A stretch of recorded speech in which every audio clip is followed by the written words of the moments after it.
جو نقصان ہوا ہے، جس طریقے سے بے دخلی ہو رہی ہے کشمیریوں کی، اس کا اگر اندازہ لگانا جائیں تو کیا آپ ہمیں بتائیں گے کتنا نقصان ہوا ہے؟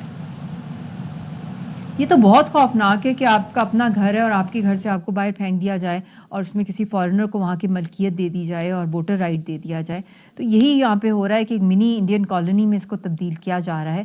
اور جو انڈین پہلے فورسز ہیں 10 لاکھ سے زائد، اب اس کے ساتھ ساتھ انآفیشلی جو رپورٹس ہیں کہ 50 لاکھ وہاں انڈینز کو وہاں کے ڈومسائل دے دیے گئے ہیں. لیکن ایک چیز یہ ذرا میں سمجھنا چاہوں گا کہ یہ جو اسرائیلی وزیر اعظم ہیں جو بھی امریکی یاترا پہ بھی تھے اور وہاں پر باقاعدہ ان کی ملاقات بھی ہوئی ڈونلڈ ٹرمپ سے، اور وہ تو آگے کے پلانز بھی بتا رہے تھے، لیکن باوجود اس کے کہ انٹرنیشنل جو کرمنل کورٹ ہے اس نے فیصلہ دیا ان کے خلاف، ان کو مجرم قرار دیا، ان کے اریسٹ کی بات کی گئی، لیکن یہ الگ بات ہے کہ اس پر کوئی عمل درآمد نہیں ہوا. لیکن پھر بھی ایک بڑا سگنیفیکنٹ یہ فیصلہ تھا. کیا آپ سمجھتے ہیں کہ نریندر مودی کے خلاف بھی اس طرح کا کوئی ڈیسیجن آنا چاہیے؟ بالکل ہونا چاہیے، کیونکہ he must be held accountable for all the war crimes جو انڈر ہز لیڈرشپ ہوئے ہیں، اور جو ان کا ایک انٹرنیشنل RSS کا ٹیرر نیٹ ورک ہے، HSS کا ہے، اور جو دہشت گردی انڈیا کر رہا ہے دنیا کے گلوبل کیپٹلز میں. اور کشمیریوں کی تو خیر وہ انتہا کر دی گئی ہے کہ جس کی مثال تاریخ میں نہیں ملتی. اور مقبوضہ کشمیر از ڈسپیوٹڈ ٹیریٹری، وہ it falls under the UN and international law. وہاں پہ جس طرح وائلیٹ کیے ہیں UN قراردادوں کو، جنیوا کنونشنز کو، انٹرنیشنل لا کو ہر لحاظ سے، اور ایون آپ دیکھ لیں کہ ان کو آج تک جو انڈیا کے اندر یہ جس طرح یہ مائنورٹیز کو ٹارگٹ کر رہے ہیں، اور جس طرح مسجدوں کو شہید کیا جا رہا ہے، میکا بامبنگز میں یہ انوالو تھے، چرچ کی ڈیمولیشن کے اندر یہ انوالوڈ ہیں. تو بہت سی چیزیں کی جا رہی ہیں. ایک ethnic cleansing, war crime, genocide, اتنے اسٹرانگ کیسز اور ایویڈنسز ہیں. اور پاکستان کے پاس خود جو کلبھوشن یادو کو انہوں نے پکڑا تھا، جو پاکستان میں جو دہشت گردی ہندوستان کر رہا ہے، اور آزاد کشمیر کے اندر جو ٹارگٹ کلنگز کی جا رہی ہیں، اس کے پیچھے کون ہے؟ ان سب کے پیچھے جو ہے وہ مودی سرکار ہے. مشن، اگر ہم ماضی کی بات کریں، جب BJP کی حکومت ہوتی ہے تو ڈیفرنٹ ایک اسٹانس ہوتا ہے، جب کانگریس ہوتی ہے تو ڈیفرنٹ ہوتا ہے. کوششیں ہوئی بھی، واجپئی صاحب اور مشرف صاحب آپ کو یاد ہوگا بڑی اس پہ کوششیں ہوئیں کہ بھائی یہ مسئلہ حل ہو. لیکن مودی حکومت جب سے آئی ہے اور اس کا ایک تسلسل جاری ہے، تو ہم ایک ہیٹ نیریٹو دیکھتے ہیں جو وہ بیچتے ہیں اور بکتا بھی ہے وہاں پہ. لیکن اب آپ دیکھیں، اگر اس کی مثال چیمپئنز ٹرافی سے دی جائے تو وہ اب یہاں آ کر بھی نہیں کھیلنا چاہتے. چلیں نہ آ کر کھیلیں، لیکن کشمیر کا مسئلہ تو انسانی حقوق کا مسئلہ ہے، انسانی جانوں کا مسئلہ ہے. کیا کسی بھی طرح سے مودی سرکار سے امید لگائی جا سکتی ہے کہ کہیں نہ کہیں امن کی کوئی امید ہوگی، کوئی بات ہوگی، کوئی ڈائلاگ ہوگا؟ امن کی امید تو بہت دور کی بات ہے. یہ قاتل ہے، خونی ہے. کشمیریوں کی لاشوں کے اوپر اگر وہ ملنا چاہتا ہے without any conditions to resolve the Kashmir issue, تو this is unacceptable to the Kashmiri people. اور پرنسپل پارٹی کشمیری ہیں.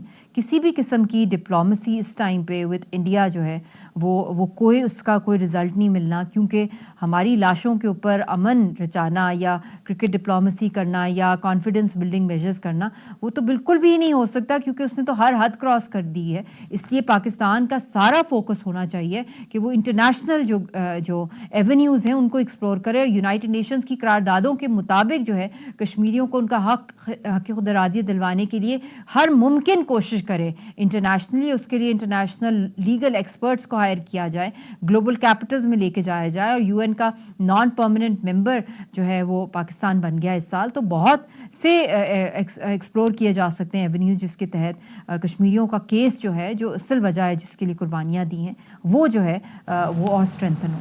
جب ہم کشمیر رہنماؤں کی بات کرتے ہیں کہ جو بھارتی قید میں رہے، تو ظاہر ہے کہ ایک ایسا ٹاپک ہے جس کے اندر آپ کے دل کے بھی بہت قریب ہے اور آپ کو بھی بہت تکلیف پہنچتی ہے. یاسین ملک صاحب ظاہر ہے ایک عرصے سے وہاں پر ان کی قید میں ہیں. کیا آپ کو ان کی بابت کچھ بتایا جاتا ہے؟ کوئی آپ کا رابطہ ہوتا ہے یا کوئی ڈیٹیلز ان کے بارے میں پتہ چلتی ہیں آپ کو؟ ان کے بارے میں تو بہت مشکل سے رپورٹ ملتی ہے. جو ان کے ساتھ جو زیادتی کی جا رہی ہے، جو دہشت گردی کی جا رہی ہے، ان کو ایک ڈیتھ سیل میں رکھا ہوا ہے، فزیکل اور مینٹل ٹارچر کیا جا رہا ہے.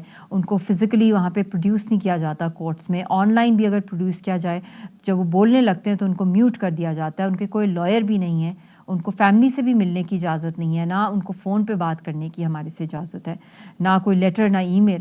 تو یہ تو ایک یکطرفہ طریقے سے ایک انسنٹ انسان کو جو سمبل ہے ریزسٹنس کا اور اس کا یہی قصور ہے کہ وہ آزادی مانگتا ہے تو ان کو پھانسی گھاٹ ہندوستان چڑھانا چاہتا ہے، بس simple as that.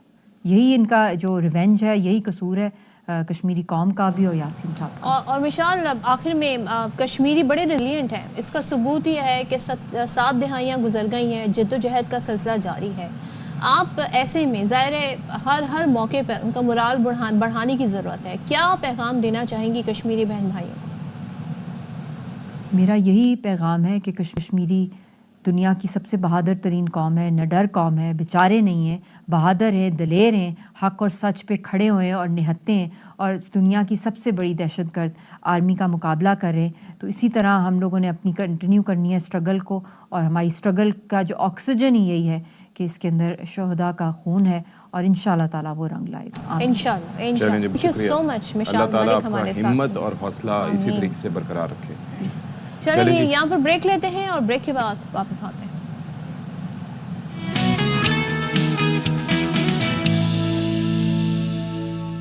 Welcome back once again. اور جس قانون سازی کا ہم بار بار ذکر کر رہے ہیں، ایک تو یہ ہے کہ بھارتی تسلط 7 دہائیاں ہو گئی ہیں، اور ایک جو قانون انٹروڈیوس ہوا 2019 میں جسے 370 آرٹیکل 370 کہتے ہیں، اور ایک اور ہے 35A. یہ ہے کیا؟ اس کے تحت ہو کیا رہا ہے؟ اس پر آپ کو رپورٹ دکھاتے ہیں. آرٹیکل 370 کے تحت ریاست جموں و کشمیر کو خصوصی اور منفرد مقام دیتا ہے اور ریاست کو آئین بنانے اور اسے برقرار رکھنے کی آزادی دیتا ہے، جس کے تحت ریاست کا اپنا آئین تھا اور اسے خصوصی نیم خود مختار حیثیت بھی حاصل تھی. اس خصوصی آرٹیکل کے تحت دفاع، مالیات، خارجہ امور کو چھوڑ کر بھارت کوئی بھی قانون ریاستی اسمبلی کی منظوری کے بغیر نافذ نہیں کر سکتا. بھارتی آئین کے آرٹیکل 360 کے تحت مرکزی حکومت ملک بھر یا پھر کسی بھی ریاست میں ایمرجنسی نافذ کر سکتی ہے. تاہم آرٹیکل 370 کے تحت مقبوضہ کشمیر میں ایمرجنسی نفاذ نہیں کی جا سکتی. آرٹیکل 35A میں ریاست کے منتقل شہریوں اور ان کے حقوق کی تعریف درج ہے، جس کے مطابق کوئی شخص صرف اسی صورت میں مقبوضہ کشمیر کا شہری ہو سکتا ہے اگر وہ یہاں پیدا ہوا ہو. کسی بھی دوسری ریاست کا شہری وادی میں جائیداد بھی نہیں خرید سکتا. اس آرٹیکل کے تحت مقبوضہ کشمیر کی حکومت کسی اور ریاست کے رہائشی کو ملازم بھی نہیں رکھ سکتی. بھارتی حکومت کی جانب سے اس جارحانہ اقدام کے بعد ملک کا کوئی بھی غیر کشمیری اب وادی میں زمین خرید سکے گا اور مقبوضہ کشمیر میں رہائش بھی اختیار کر سکے گا، جبکہ بھارتی حکومت نے کشمیریوں کی نسل کشی کرتے ہوئے بھارت سے لوگوں کو لا کر مقبوضہ وادی میں بسایا. چلے جی، اور جیسے کہ پاکستانی اظہار یکجہتی کر رہے ہیں، ملک بھر سے ہم دیکھ رہے ہیں، تو باقاعدہ طور پر پاکستان کے مختلف شہروں سے موٹر سائیکل سواروں کی یکجہتی ریلی نکالی گئی ہے اور یہ باب کشمیر پہنچی ہے، جہاں ڈپٹی کمشنر نے انتظامیہ اور شہریوں کے ہمراہ استقبال. رپورٹ دیکھیں. بمبر آزاد کشمیر 5 فروری یوم یکجہتی کشمیر کشمیریوں کے ساتھ منانے کے لیے پاکستان بھر سے موٹر سائیکل سوار بائک ریلی بمبر داخل. باب کشمیر بمبر پہنچنے پر ڈپٹی کمشنر نے انتظامیہ اور شہریوں کے ہمراہ شاندار استقبال کیا. پاکستانی اور کشمیری پرچم تھامے بائک رائڈرز نے پاکستان آزاد کشمیر اور پاک فوج زندہ باد کے نعرے لگائے.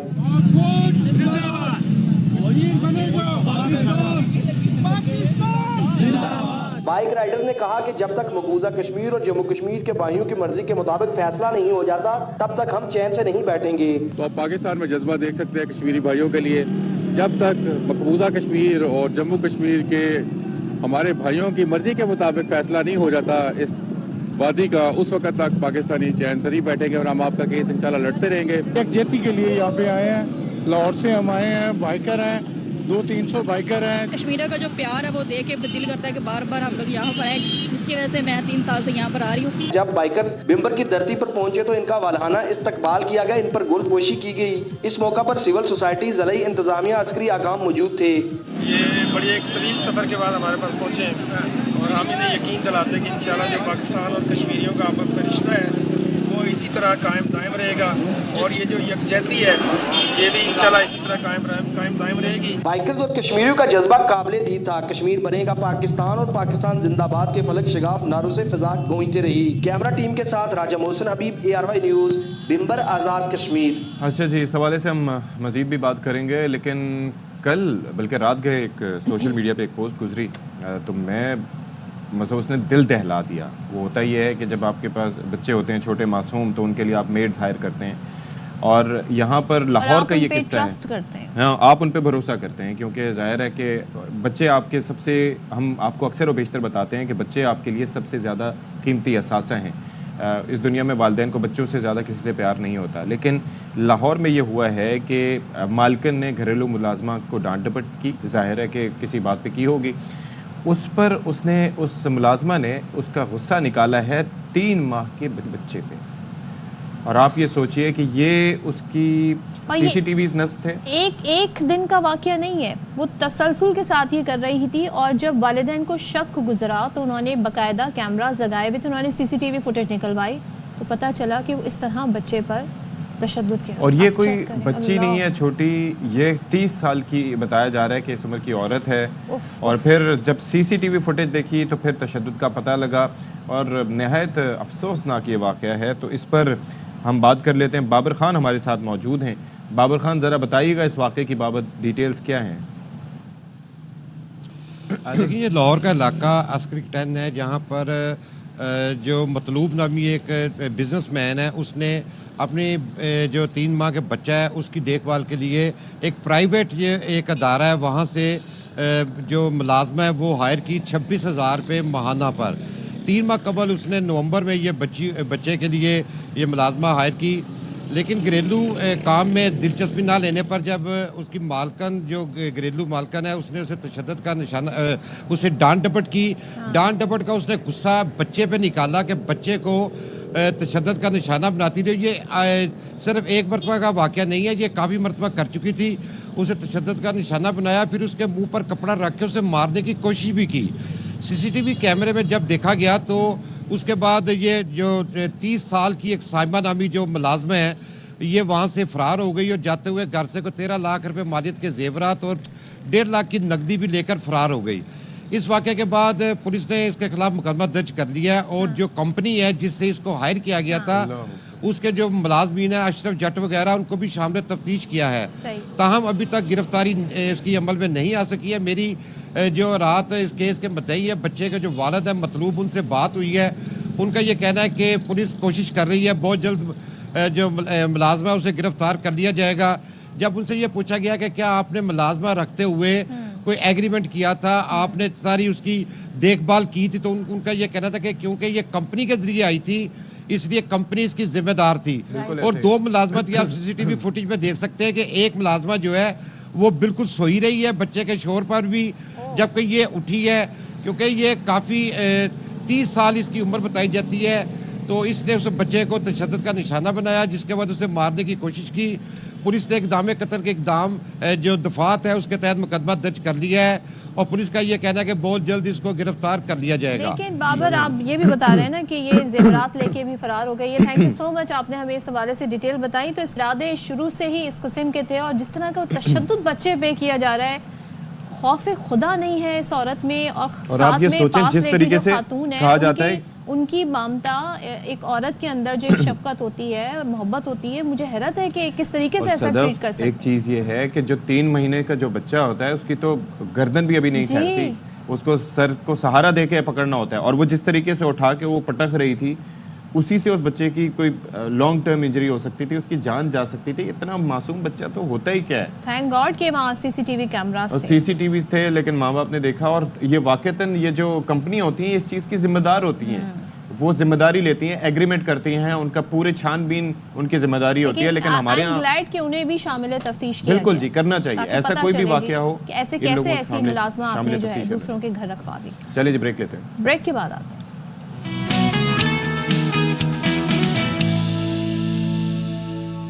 اچھا جی، ابھی آپ کو براہ راست لیے چلیں گے.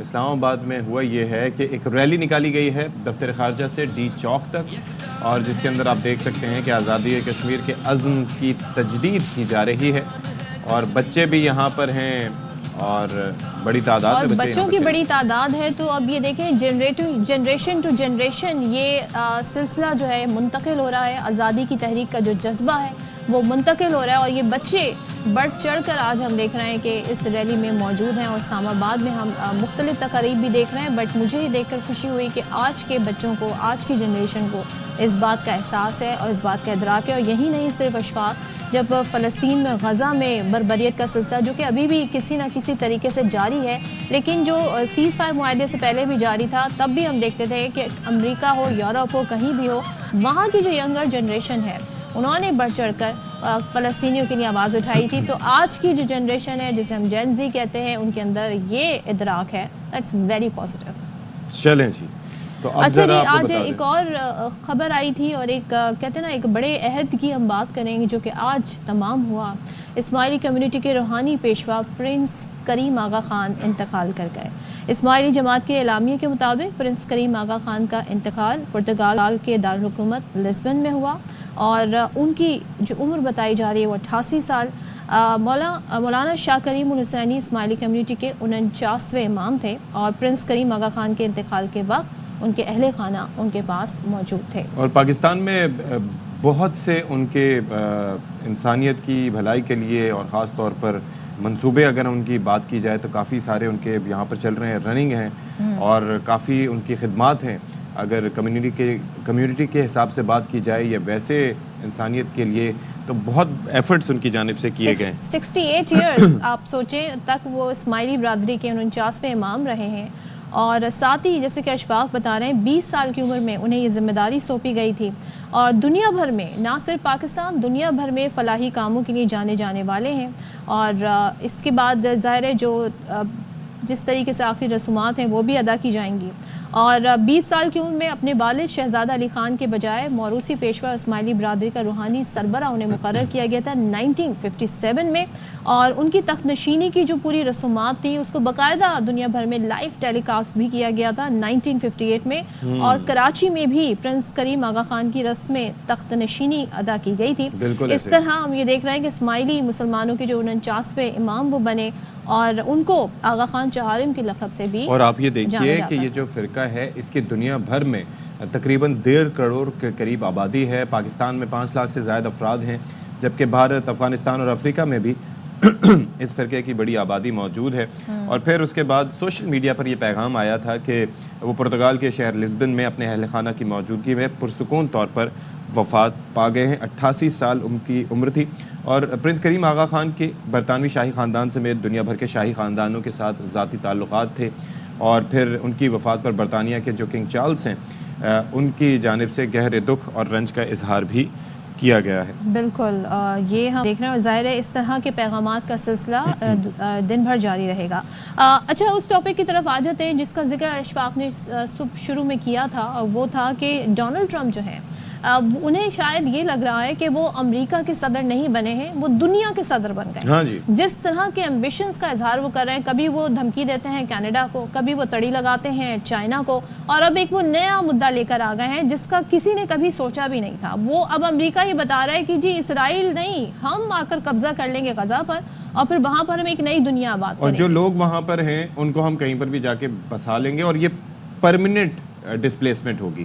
یعنی کہ آپ اندازہ کیجئے کہ صدیوں سے جو لوگ وہاں کے مالک ہیں اور جہاں پر ہم بات کرتے ہیں کہ فلسطینیوں کی اپنی ایک ریاست ہونی چاہیے, اس کے سلوشن کے بات ہو رہی تھی. اور ایسے میں ڈونلڈ ٹرمپ کی جانب سے آ کے یہ جو مطلب اور اشفاق آپ یہ دیکھیں, یہ جو 7 شخصیت کھڑی نتن یاہو, فلسطینیوں کا قاتل, یہ فلسطینیوں کا قاتل, یہ شخص, ان کے خلاف انٹرپول کے وارنٹ جاری ہوا ہے. انٹرنیشنل کورٹ نے کہا ہے جو ملک جو اس قانون کو مانتے ہیں, انٹرنیشنل کورٹ کو اس وارنٹ پر عمل درآمد کریں کہ جہاں بھی یہ پہنچے انہیں گرفتار کیا جائے. اور ڈونلڈ ٹرمپ ان کے ساتھ کھڑے ہو کے یہ گفتگو فرما رہے ہیں. ہم یونائٹڈ نیشن کی بات کہتے ہیں, یونائٹڈ نیشن کا چارٹر کیا کہتا ہے, دنیا بھر میں کیا کہا جا رہا ہے, لیکن ڈونلڈ ٹرمپ کے ایمبیشنز دنیا بھر سے بہت مختلف ہیں. اور آپ یہ اندازہ کریں کہ یہ وہ لوگ ہیں کہ جو دنیا میں امن کی بحالی میں کردار ادا کر سکتے ہیں. اچھا, میں یہ سوچتا ہوں کہ کتنی ایروگنٹ اپروچ ہے امریکنز کی. اگر ہم بات کریں ان کی جو بائیڈن کی تو ان کی بڑی بنائن سی اپروچ تھی, لیکن پھر بھی سوچ اپنی یہی تھی. یہاں پر ہم ڈونلڈ ٹرمپ کی بات کریں کہ ہی از مور ایروگنٹ, اور ظاہر ہے کہ ان کی اپروچ اور ان کا بیان کرنے کا طریقہ یہ ہے کہ وہ کھلم کھلا بیان کرتے ہیں. لیکن آپ یہ ذرا سوچ دیکھیے کہ ایک ایسا مسئلہ جہاں پر ہزاروں لاکھوں لوگوں کو شہید کر دیا گیا جس مقام پر he wants casinos over there, he wants resorts over there. وہ چاہتے ہیں کہ جی ہم تعمیر نو کریں اور یہاں سے لوگوں کو نکال کے باہر. انشاءاللہ ایسا ہوگا نہیں، یہ ناپاک عزائم کامیاب کتنا اچھا ہو کہ it's the other way around. وہاں پر اسرائیلیوں کے ساتھ ایسا ہم تو سمجھ رہے تھے یا کہ ان کی بحالی کی ریہیبلیٹیشن کی بات کریں گے، کہہ رہے ایران پہ پابندیاں لگا دیں گے اور کیا کیا نہیں کریں گے. یہ سب بات آئی ایم شیور اس پہ وزیر اعظم صاحب کا بھی اسٹیٹمنٹ کوئی آئے گا، یہ ہونا چاہیے ریاستی حل کے متعلق. چلے بریک کے بعد واپس آتے ہیں.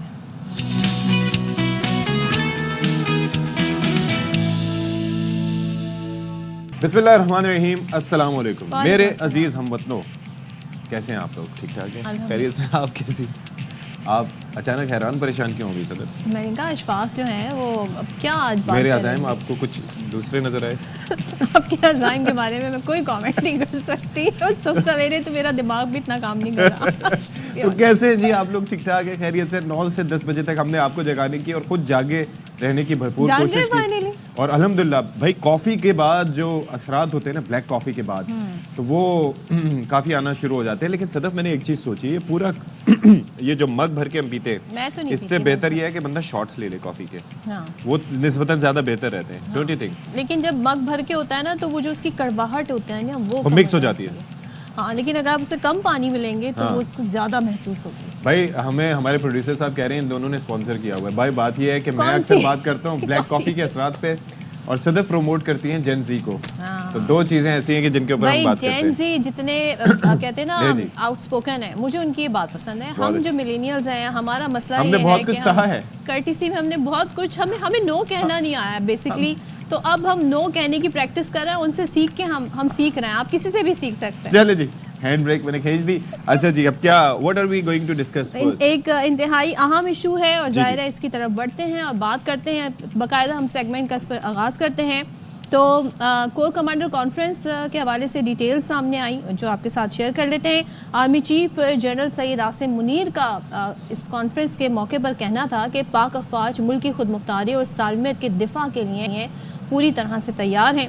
پاکستان کسی بھی مہم جوئی کا پوری طاقت کے ساتھ جواب دے گا. خاص طور پہ جو بھارتی بیانات پچھلے کئی عرصے سے ہم دیکھ رہے ہیں وہ تباتر سے آ رہے ہیں، اس حوالے سے انہوں نے کہا کہ بھارتی فوج کے کھوکھلے بیانات ان کی بڑھتی مایوسی کی نشاندہی کرتے ہیں. اور یہ جو بیانات ہیں بیسکلی یہ عالمی جو توجہ ہے بھارت کی طرف جو فوکس ہوتا ہے. کبھی آپ دیکھتے ہیں کینیڈا بھی شکایت کر رہا ہوتا ہے کہ کیا کچھ بھارت کرتا رہا ہے. تو اس موقع پر یہ کہتے ہیں کہ بیانات عالمی برادری کی توجہ بھارت کے اندرونی خلفشار سے ہٹانے کے لیے ہیں. سو یہ 267ویں کور کمانڈر کانفرنس تھی، اس میں اظہار خیال انہوں نے کیا اور ساتھ ہی انہوں نے کہا کہ اس کی قیادت قوم کو درپیش چیلنجز سے مکمل طور پر آگاہ ہے اور بھرپور عوامی حمایت سے آئینی ذمہ داریوں کو پورا کرنے کے لیے پرعزم ہے.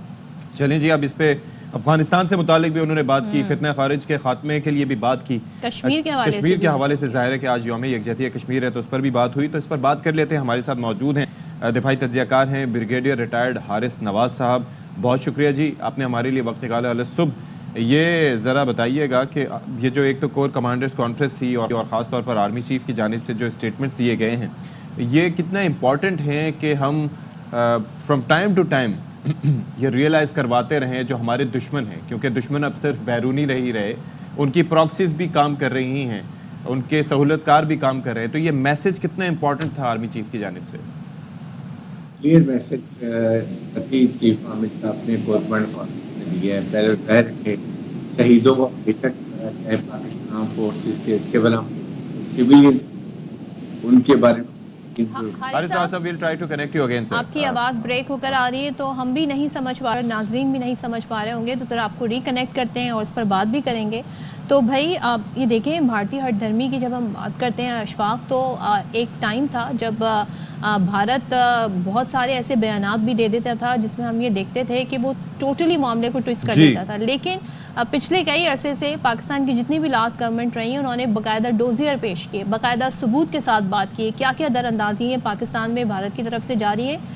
وہ بھی اس بات کا منہ بولتا ثبوت ہے کہ بھارت کشمیر میں کر کیا رہا ہے. صدف ایک دیکھیں کہ ایک تو یہ ہے کہ کشمیر میں کیا کچھ کر رہا ہے، دوسرا پاکستان کے خلاف کیا کچھ کر رہا ہے.